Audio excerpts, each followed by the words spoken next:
Bismillahirrahmanirrahim. Jadi gini sahabatku, menanggapi salah satu komen di video gue yang kemarin terkait tradisi, budaya dan agama, gue langsung aja ya, mendoakan orang tua itu adalah salah satu anjuran Al-Quran. Bahkan Al-Quran memerintahkan kita untuk selalu berbakti dan mematuhi ortu, terutama selama mereka masih hidup. Dan itu sudah dicontohkan oleh Nabi Ibrahim. Nabi Sulaiman juga mendoakan orang tuanya yaitu Nabi Daud. Namun mendoakan orang tua yang sudah meninggal dalam keadaan musyrik yang nyata, jelas ditolak oleh Allah. Dan bahkan Nabi Ibrahim pun doa ke orang tuanya ditolak Allah. Makanya pesan gue di video kemarin, gue mengingatkan untuk tidak berlaku musyrik terhadap Allah. Dan musyrik atau syirik itu emang banyak tingkatannya, bukan yang nyembah patung doang.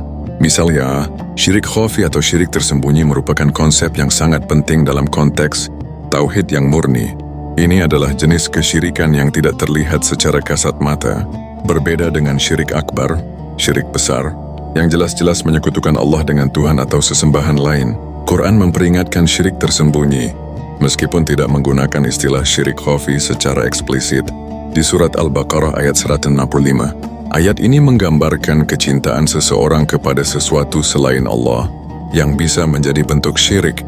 Ayat ini berbunyi kayak gini, dan di antara manusia ada orang-orang yang mengambil sekutu-sekutu selain Allah, mereka mencintainya sebagaimana mencintai Allah. Adapun orang-orang yang beriman amat, sangat cintanya kepada Allah. Kecintaan yang berlebihan terhadap harta, jabatan, atau pujian dari manusia bisa menggeser posisi Allah di hati, yang merupakan cikal bakal syirik khafi. Kemudian di surat Al-Kahfi ayat 110, ayat ini menegaskan syarat diterimanya amal perbuatan, yaitu niat yang ikhlas dan tidak menyekutukan Allah dalam ibadah. Bunyinya kayak gini, maka barang siapa mengharap perjumpaan dengan Tuhannya, maka hendaklah dia mengerjakan amal yang saleh, dan janganlah dia menyekutukan seorang pun dalam beribadah kepada Tuhannya. Ayat ini secara tidak langsung mengingatkan bahwa segala bentuk ibadah harus dilakukan murni hanya untuk Allah, tanpa ada unsur riya atau pamrih.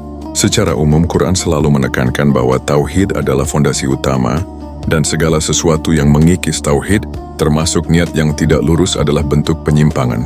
Dan lo pasti udah tahu syirik khafi tidak hanya sebatas niat riya, ingin dilihat orang, tetapi juga termasuk ujub atau merasa bangga dengan amal ibadah sendiri, termasuk mengandalkan hal duniawi selain Allah, terikat pada makhluk, termasuk cinta yang berlebih atau kemelekatan yang berlebihan kepada makhluk, seperti pasangan, anak, atau bahkan guru spiritual, yang menyebabkan hati lebih terikat pada mereka daripada ke Allah, juga merupakan bentuk syirik khafi, karena hati terbagi dengan hal lain. Oke saudaraku, semoga Allah meridhoi kita. Assalamualaikum bima sabartum.